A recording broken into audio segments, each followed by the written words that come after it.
ሰላም ጤና ይስጥልን የጣና ቲቪ ተከታታይ ቤተሰቦቻችን፣ እነሆ የሰዓቱን የጣቢያችን ዜና መረጃና ዜና ትንታኔዎችን ይዘንላችሁ ቀርበናል። አክብሮታዊ ግብዣችንን ያስቀደምን በቅድሚያም አበይቶችን እናቀርብላችኋለን። የብልጽግናው አገዛዝ ስትራቴጂክ ከተሞችን ስልታዊና ቁልፍ መተላለፊያ ቀጠናዎች ከእጁ በመውጣት ላይ ናቸው። በጎንደር ቀጠናዎች 3 ወሳኝ ከተሞች በፋኖ እጅ ገብተዋል። በሚሊዮን የሚቆጠር ብርና የቡድን ጦር መሳሪያዎች የፋኖ ኃይሎች በምርኮ ገቢ አድርገዋል። በወሎ ቤት አማራ ጄኔራሎችን ጭኖ ለበረራ እንቅስቃሴ ላይ በነበረ አንቶኖቭ ላይ ጥቃት ተሰንዝረዋል። በጎጃምና ሸዋ ቀጠናዎችም ከባድ ውጊያዎች ቀጥለዋል። ዝርዝር የግንባር መረጃዎቹ ተሰናድተዋል።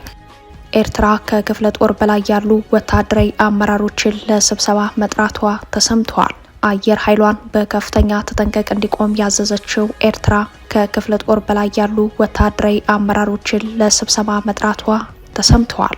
አብራችሁን ስትዘልቁ ዝርዝር መረጃውን ትሰማላችሁ።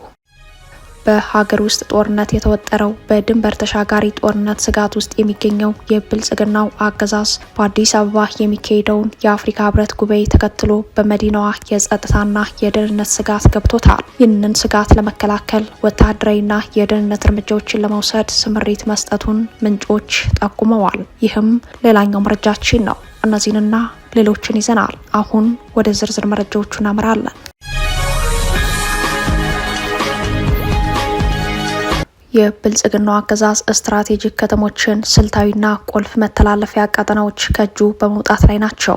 በጎንደር ቀጠናዎች ወሳኝ ከተሞች በፋኖ እጅ ገብተዋል። በወሎ ቤት አማራ ጄኔራሎችን ጭኖ በረራ ላይ በነበረ አንቶኖቭ ላይ ጥቃት ተከፍተዋል። በጎጃምና ሸዋ ቀጠናዎችም ከባድ ውጊያዎች ቀጥለዋል። የብልጽግናው አገዛዝ በጎንደር በተለይም ደቡብ ጎንደር ቀጠናዎች በርካታ ከተሞችን በውጊያና ያለ ውጊያ ለቆ መውጣቱን ተከትሎ የፋኖ ኃይሎች ወደፊት መግፋታቸውን ቀጥለዋል። በዛሬው ዕለት የካቲት 2 ቀን በእስቴ ጋይንት፣ ስማዳ፣ ደብረታቦር ቀጠናዎች ከ5 በላይ አውደ ውጊያዎች ውለዋል። በተለይም በእስቴ መካነ ኢየሱስ፣ ንፋስ መውጫ፣ ወገዳ ከተሞች የተካሄዱ ውጊያዎች ብርቱ እንደነበሩ በግንባር መረጃው ላይ ተመላክተዋል። የአማራ ፋኖ ብሔራዊ ንቅናቄ በላይ ዘለቀ እዝ የግዙፉ ሜጀር ጀነራል ውባንታ ባተ ከማለዳው 3 ሰዓት ጀምሮ እስከ ቀኑ 9 ሰዓት ከ35 በፈጸሙት ማጥቃት መካነ ኢየሱስ ከተማ፣ እስቴ ዴንሳ ተራራ፣ ለዋዬ፣ ማይነት ኢየሱስ፣ ሚድርቋና ጋሳይ ከተሞችና ወሳኝ የአካባቢው ስልታዊ ስትራቴጂካዊ ቦታዎች በፋኖ ኃይሎች እጅ ገብተዋል። የካቲት 2 በተካሄደው ውጊያ በምርኮ ደረጃ 4 ብሬን፣ 1 ስናይፐር፣ 1 ዲሽቃ በፋኖ ኃይሎች እጅ መግባቱ በግንባር መረጃው ላይ ተመላክተዋል። ብዛት ያለው የነፍስ ወከፍ መሳሪያ በምርኮ ገቢ መደረጉ ተገልጿል። በተመሳሳይ የአውደ ውጊያ መረጃ በስማዳ ወረዳ ወገዳ ከተማና በአካባቢው በተካሄደው ውጊያ በርካታ የብልጽግና ጥምር ጦር ሙትና ቁስለኛ መሆኑን የአፋብን ጎንደር ጠቅላይ ግዛት እዝ ጄኔራል ኃይሌ ዘውባንተ ኮር ዋና ቃል አቀባይ አርበኛ ሳሙኤል ጌታሁን ለጣቢያችን ገልጸዋል። በስማዳ ወረዳ ብቻ በመቶዎች የሚቆጠሩ የሚሊሻ አርማ ብተናና ፖሊስ አባላት ሞትና ቁስለኛ መሆናቸውን የገለጹት የፋኖ ምንጮች በአሁኑ ሰዓት ከተማዋ ሙሉ በሙሉ በፋኖ ኃይሎች እጅ መግባቷን ጊዜ አስተዳደር መሰየሙንም ገልጸዋል። በሌላኛው የአውደ ውጊያ መረጃ የላይ ጋይንት ወረዳ ዋና ማዕከል የሆነችው ንፋስ መውጫ ከተማ ሙሉ በሙሉ በፋኖ ኃይሎች እጅ መግባቷ ተሰምተዋል።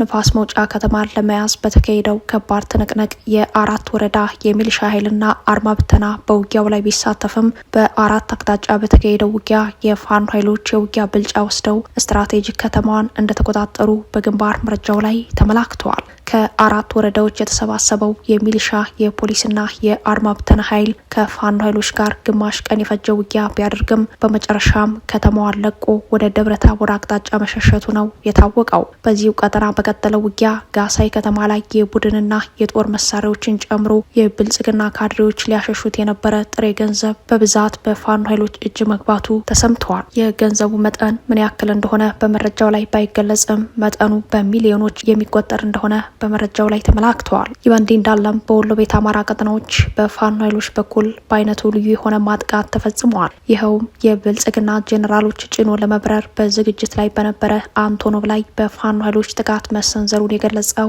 አፋብን ምኒልክ ዕዝ ጥቃቱ በላስታ ሳምነው ኮር እንደተፈጸመ ገልጿል። በዚህ ጥቃት የአንቶኖቭን ክፍል ማግኘት ባይቻልም የበረራ እቅዱንና አቅጣጫውን በማሳት ጄኔራሎቹን ማስጨነቅ እንደተቻለ በግንባር መረጃው ላይ አስረድተዋል። ጄኔራሎቹና ሰራዊቱና የሲቪል አመራሮቹ ከሰቆጣ ከተማ ወደ ላሊበላ ኤርፖርት ሽምሻ ቀበሌ ለመግባት በሁለት ክፍለ ጦር ታጅበው እየመጡ በነበረበት ወቅት በኤርፖርቱ አቅራቢያ ወደ አንቶኖቭ በኩል ጥቃት በመክፈት የጉዞና የበረራ እቅድና አቅጣጫውን ማሳት እንደተቻለ ነው የጠቆሙት። ጄኔራሎቹን ጭኖ የነበረው አንቶኖቭ በመጀመሪያው በረራ ትንኮሳ ሲደረግበት አቅጣጫውን ስቶ የበረረ ሲሆን በድጋሚ ተመልሶ ኤርፖርቱ ጋር ያረፈ ቢሆንም በሁለተኛው በረራ በከባድ መሳሪያ ተመልሶ ማረፉ ነው የታወቀው። እግረኛ ሰራዊቱ ከከባድ መሳሪያው በተጨማሪ በሶስት አቅጣጫ ቢዘረጋም በአንደኛው አቅጣጫ ዘርግቶ የነበረው የአገዛዙ ሰራዊት በተለምዶ ሳይና በር ላይ ክፉኛ መመታቱን በእዙ የግንባር መረጃ ላይ ተመላክተዋል። ትንቅንቁም በዛሬው ዕለት ማለትም የካቲት 2 የተደረገ ሲሆን ብዛት ያለው የአገዛዙ ሰራዊት ሞትና ቆስለኛ መሆኑን አፋብን ምኒልክ ዕዝ ገልጿል። እሸት ክፍለ ጦር ከላሊበላ ኤርፖርት በ10 ኪሎ ሜትር ርቀት ላይ ነጻ ቀጠና የፈጠረ ሲሆን የዛሬውን ማጥቃት የሰነዘረው በአርፒጂ እንደሆነ ነው በግንባር መረጃው ላይ የተመላከተው። በሌላኛው የግንባር መረጃችንም በጎጃም በመተከል አውራጃ ፓዊ ወረዳ መንደር 21 በተሰኘ ቦታ በፋኖ ኃይሎችና በአገዛዙ ጦር መካከል በተካሄደ ውጊያ ከ50 በላይ የአድማ ብተናና የሚሊሻ አባላት ሞትና ቁስለኛ መሆናቸው ተሰምተዋል። የአፋብን ቴዎድሮስ ዕዝ የግንባር መረጃ እንደሚያሳየው ዛሬ የካቲት 2 ቀን ከጠዋቱ 12 ሰዓት እስከ 3 ሰዓት በተደረገ ውጊያ በካምፕ ውስጥ ከተጠረነፉት የአድማ ብተናና ሚሊሻ አባላት አንድ አባል ብቻ ሲቀር ሌሎች ሞትና ቁስለኛ ሆነዋል። ከ50 በላይ ሚሊሻና አድማ ብተና ሞትና ቁስለኛ በሆኑበት አውደ ውጊያ 3 ብሬን፣ 55 ክላሽኮቭ፣ 4 አብራራው፣ 6 ኤስኬኤስ የጦር መሳሪያዎችን በምርኮ ገቢ ማድረጉን አፋብን ቴዎድሮስ ዕዝ በግንባር መረጃው ላይ አመላክተዋል። በተመሳሳይ የአውደ ውጊያ መረጃ በቀጠለው የሸዋ ተጋድሎ በዛሬው ዕለት የካቲት 2 በይፋት ቀጠና ከሸዋሮቢት ከተማ በቅርብ ርቀት መንግስት ሚካኤል የሚባል ቦታ ላይ ከጠዋት 12 ሰዓት ጀምሮ ይህ ዜና እስከጠናቀረበት አመሻሽ ድረስ ከፍተኛ ውጊያ በመካሄድ ላይ መሆኑን ሰምተናል። በዚህ ውጊያ በርካታ ንጹሐን የመድፍ ጥቃት ሰለባ መሆናቸውን ከአካባቢው ምንጮች ለጣና የደረሳት መረጃ ያሳያል። በሸዋሮቢት ዙሪያ ቆቦ መንግስት ላይ የተከፈተው ማጥቃት ከአውደ ውጊያ ውጭ የሆኑ ንጹሐንን ያጠቃ ነው ያሉት የአካባቢው ምንጮች በዚህ የከባድ መሳሪያ ጭፍጨፋ በርካታ ንጹሃኖች ተገድለዋል፣ የቀሩት ለከባድ የአካል ጉዳት ተዳርገዋል ብለዋል። ሕክምናና መረጃም እንዳያገኙ የዓለም አቀፍ የጦር ህግጋቶችን በጣሰ መልኩ መብራትና ኔትወርክ በማቋረጥ መንገዶችን በመዝጋት በህዝብ ላይ ግልጽ በሆነ መልኩ ጄኖሳይድ እየፈጸመ ይገኛል ሲሉ ሁኔታውን አስረድተዋል።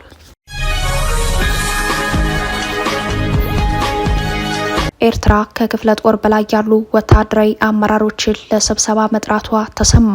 የኤርትራ ጦር ከክፍለ ጦር በላይ ያሉ ወታደራዊ አመራሮችን ለስብሰባ መጥራቱ ተሰምተዋል። የኤርትራ መንግስት ወታደራዊ አመራሮችን ለስብሰባ የጠራው ከወቅታዊ ሁኔታዎች ጋር በተያያዘ ስለመሆኑ ተጠቁመዋል። በተለይም ሁነቱ የብልጽግናው አገዛዝ የኤርትራ ሰራዊት የኢትዮጵያ ሉዓላዊነት በመጣስ ወረራ ፈጽሟል፣ ለአመፀኛ ኃይሎች የትጥቅ ድጋፍ ይሰጣል፣ የጋራ ወታደራዊ እንቅስቃሴ ከማድረግ አልፎ በጸጥታ ግጭት ላይ ተሳትፎ ያደርጋል የሚል የክስ ይዘት ያለው ይፋዊ ደብዳቤ ከጻፈበትና ለደብዳቤው ምላሽ ከሰጠ በኋላ መሆኑ ለአሁኑ ስብሰባ ልዩ ትኩረት ተሰጥቶታል። የጣና የመረጃ ምንጮች እንደጠቆሙት ኤርትራ በተለይም በአሰብ በኩል የወረራ ስጋት አለብኝ የሚል ግምገማ አላት። ይህንን ተከትሎ ተጨማሪ ጦሯን ወደ አሰብ እንዳስጠጋች በሌሎች ቀጠናዎች በተለይም በምዕራብ ኤርትራና ደቡባዊ የሀገሪቱ ክፍሎች ሰራዊት ማንቀሳቀሷን የተሰማው። ከዚህ ጎን ለጎንም ሰራዊቱ ራሱን በማደስና በማጠናከር ላይ እንደሚገኝ ወታደራዊ ምንጮች ጠቁመዋል። ከሰሞኑ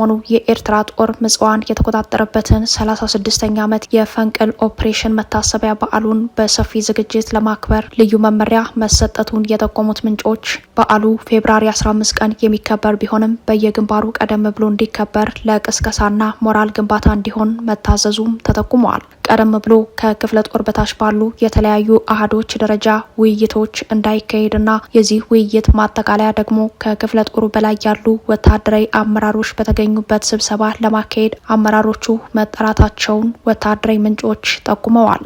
የኤርትራ ጦር ከዚህ ቀደም በኤርትራ አፋር በኩል ጤናማ ያልሆኑ እንቅስቃሴዎች መታየታቸውን ተከትሎ ተጨማሪ ጦሩን እንዳንቀሳቀሰ የድንበር አካባቢ ቅኝት ተጠናክሮ የቀጠለ ሲሆን ከሰሞኑ የኤርትራ ሰራዊት ወደ ኢትዮጵያ ግዛት በትግራይ በኩል ዘልቆ ገብቷል የሚሉ መረጃዎች መውጣታቸው ወታደራዊ ውጥረቱ እንዳባባሰው ምንጮች ጠቁመዋል። በአሰብ በኩል ከሰፈረው የኤርትራ ጦር በተጨማሪ አዲስ ኃይል ወደ ድንበር አካባቢ የተጠጋው ከሰሞኑ በነበሩ ሁኔታዎች ሲሆን ከክፍለ ጦር በላይ ያሉ ወታደራዊ አመራሮች የተጠሩበት ስብሰባ የኤርትራ ሉዓላዊነት ለማስጠበቅ ከውጭ የሚመጣ የጦር ወረራን የመመከት አጀንዳ የሚል ሳይሆን እንዳልቀረ ምንጮች ጠቁመዋል። በሌላ በኩል የቀይ ባህር አፋር ዲሞክራሲያዊ ድርጅት የሚባለው ስብስብ ሰማያዊ አብዮት የሚል ስያሜ ከተሰጠው ብርጌድ ንሓመዱ ጋር የተቀናጀ ትግል እንዲያደርግ በብልጽግና አገዛዝ የገንዘብ፣ የፖለቲካ፣ የወታደራዊ ሎጂስቲክና መረጃ ድጋፎች እንደቀጠሉ መሆኑን የሚያመላክቱ መረጃዎች በወጡበት በዚህ ወቅት የኤርትራ መንግስት በአሰብ በኩል የድንበር ቅኝት ማድረጉን አጠናክሮ ቀጥሏል። ከብልጽግናው አለቃ አብይ አህመድና እርሳቸው ከሚመሩት አገዛዝ በሚታዩ ሁኔታዎች የሉዓላዊነት ስጋት አለብኝ ያለው የኤርትራ መንግስት ወታደራዊ እንቅስቃሴዎቹን በተለያዩ የድንበር አካባቢዎች አጠናክሮ ስለመቀጠሉ ሁኔታዎችንም በአንክሮ እየተከታተለ ስለመሆኑ መረጃዎች ያሳያሉ። ከህወሓት ጋር የተፈጠረው ጽምዶ ወደ ወታደራዊ ህብረት አድጓል ለሚሉ ክሶች መሰረተ ቢስ ውንጀላ የሚል ምላሽ በተከታታይ ሲሰጥ የቆየው የአስመራው መንግስት ህወሓት ሊከፍተው በሚችለው ጦርነት ቀጥተኛ ተሳታፊ ይሆናል ወይንስ ድንበር ላይ ራሱን በመከላከል ይቆማል የሚለው ጉዳይ ያለየለት ሆኗል።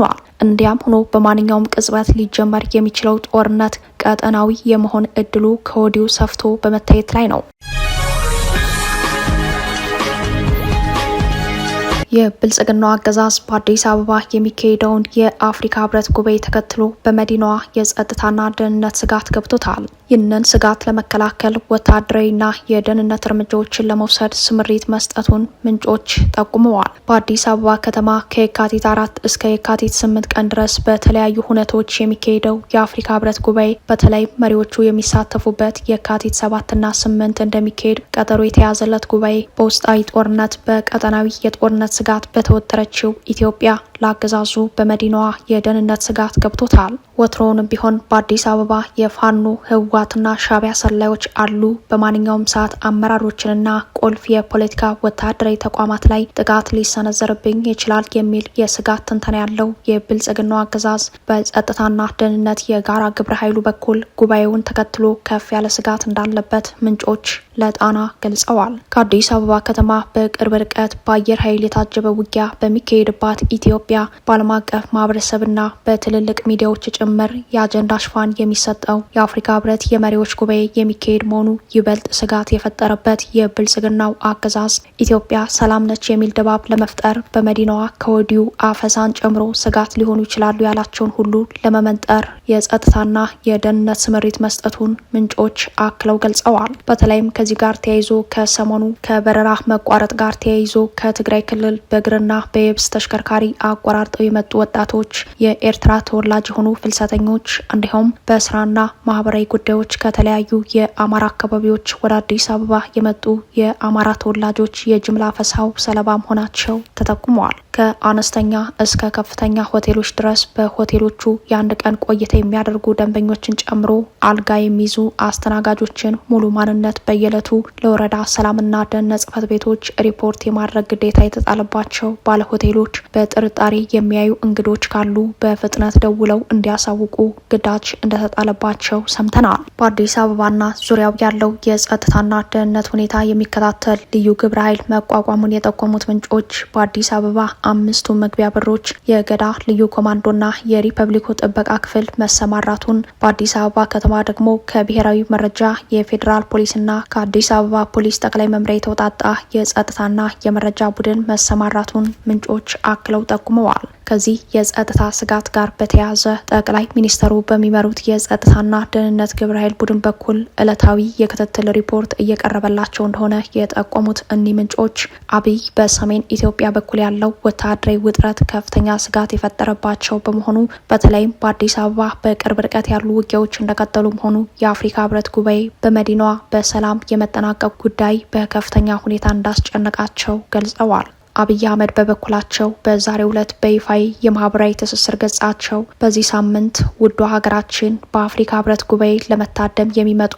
እህት ወንድም አፍሪካውያንን ለማስተናገድ ልቧን ከፍታ እጆቿን ዘርግታ ትቀበላለች በሚል ባስተላለፉት መልእክታቸው እንግዶች እንደ ቤታቸው እንዲሰማቸው እናድርግ፣ በክብር እንቀበላቸው ብለዋል። በፍቅር እናቆያቸው የሚል መልእክት ያስተላለፉት ጠቅላይ ሚኒስትር አብይ አህመድ እርሳቸው በሚመሯት ሀገር ያውም የመንግስታቸው መቀመጫ የአፍሪካ ህብረትና የዓለም ሶስተኛዋ የዲፕሎማት ከተማ ከሆነችው አዲስ አበባ ከ65 ኪሎ ሜትር ባነሱ ርቀቶች በሚገኙ አካባቢዎች ስልክና ኢንተርኔት ተቋርጦ ድሮን፣ መድፍና ሌሎች ከባድ መሳሪያዎች ለውጊያ ድጋፍ አገልግሎት የሚውሉበት ንጹሐንን ጭምር ኢላማ ያደረገ ወታደራዊ ዘመቻ እየመሩ መሆናቸውን ዓለም አቀፍ ማህበረሰብ የሚያውቅ አልመሰላቸውም።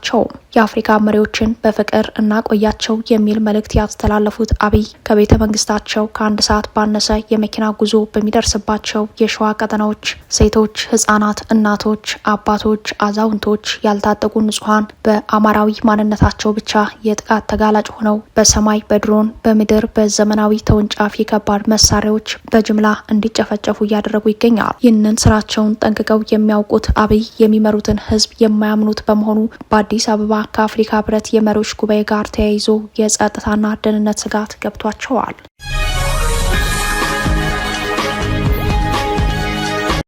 በሌተናል ጀኔራል ታደሰ ወረደ ላይ ፖለቲካዊ እርምጃ ለመውሰዴ አሁን ላይ ይቆጨኛል፣ ይጸጽተኛል። ይህንን ያሉት የአብይ አህመድ የምስራቅ አፍሪካ ጉዳዮች አማካሪ ሚኒስተር አቶ ጌታቸው ረዳ ናቸው። አቶ ጌታቸው በዋናነት የጠቅላይ ሚኒስተሩ አማካሪ ሆነው ከተሾሙ በኋላ የቀድሞ ጓዶቻቸውን በመክሰስ የቀጠሉ ሲሆን ፎርቹን ላይ ባሰፈሩት አዲስ ጽሑፍም በቀድሞ ጓዳቸውና ምክትላቸው በነበሩት ሌተናል ጀኔራል ታደሰ ወረደ ላይ ከማባረር ጀምሮ ፖለቲካዊ እርምጃ አለመውሰዳቸው እንዳስቆጫቸው አስነብበዋል። የጠቅላይ ሚኒስተሩ አማካሪ የቀድሞ የትግራይ ጊዜ አስተዳደር ፕሬዝዳንት የነበሩበት ጊዜን መሰረት አድርገው ፎርቹን ላይ ባስነበቡት ጽሑፍ ታደሰ ላይ ብርቱ ክስ በማሰማት ጊዜ አስተዳደሩ ወደፊት እንዳይራመድ ብዙ ፈተናዎች እንደገጠሙት ገልጸዋል። ፈተናውን የተነተኑበት አውድ ከህወሓትና ከጊዜያዊ አስተዳደሩ ጋር የተያያዘ ነው። ህወሓት በዋነኝነት የፕሪቶሪያውን ስምምነት በመፈረሙ ሙሉ ለሙሉ ስልጣን ልቆጣጠር በሚል አካሄድ በጊዜያዊ አስተዳደሩና በህወሓት አመራሮች መካከል ግጭት መፈጠሩን ጌታቸው እኔ ምስክር ነኝ ብለዋል። በቀዳሚነት ጌታቸው የተጸጸቱባቸው የጊዜያዊ አስተዳደሩ ምክትል ፕሬዝዳንት እንዲሁም የሰራዊቱ ዋና አዛዥ የሆኑት ጀኔራል ታደሰ ወረደ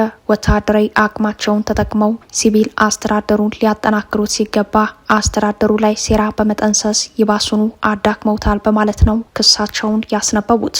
ቀጠል አድርገውም ጀኔራል ታደሰ የሄዱበት አካሄድ ጊዜያዊ አስተዳደሩን እንዳደከመውና ከፌዴራል መንግስቱ ጋር የመደራደር አቅሙን እንደነፈገው ገልጸዋል። ጀኔራል ታደሰ በወታደራዊ ኃይሉ ጊዜያዊ አስተዳደሩን የማፍረስ ግስጋሴ ጀርባ ይኖራሉ ያሉት አቶ ጌታቸው በወቅቱ ጀኔራሉን ከኃላፊነት አለማንሳቴ ወይም አስተዳደራዊና ፖለቲካዊ እርምጃ ለመውሰዴ ይቆጨኛል፣ ይጸጽተኛል ሲሉ ተናዘዋል።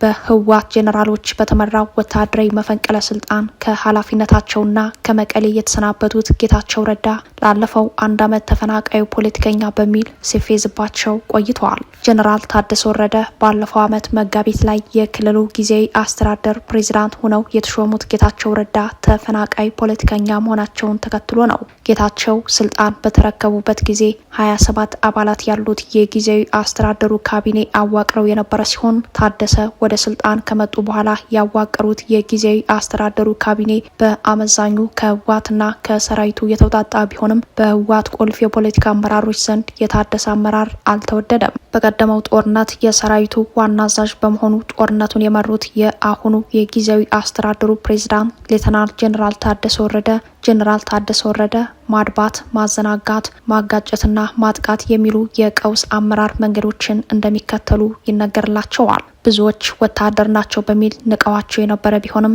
በጌታቸው ረዳ ላይ መፈንቅለ ስልጣን ከመፈጸም ጀምሮ ላለፉት 12 ወራት ከህወሓት ውስጥ የዓለም ገብረዋድን ቡድን በመያዝ ባላንጣ ያሉትን የነ ደብረጽዮን ፈትለወርቅ ቡድኖችን ለማዳከም ብርቱ ትግል ላይ መቆየታቸው ይነገርላቸዋል። እንዲያም ሆኖ በማንኛውም ሰዓት ወደ ሙሉ ውጊያ ሊገባ የሚችለው የህወሓት ኃይል ጦርነቱ የሚጀምር ከሆነ የሌተናል ጀነራል ታደሰ ወረደ ሚና ከአንድ የኮሚቴ አባልነት እንደማይሻገር ተገማች ሆኗል። የሆነው ሆኖ የዛሬው የአብይ አህመድ አማካሪ ጌታቸው ረዳ ጸጸት መነሻ በወታደር ጭንቅላት ተበለጥኩ የሚል ሳይሆን እንዳልቀረ ከፖለቲካ ታዛቢዎች አስተያየቶች ተደምጠዋል።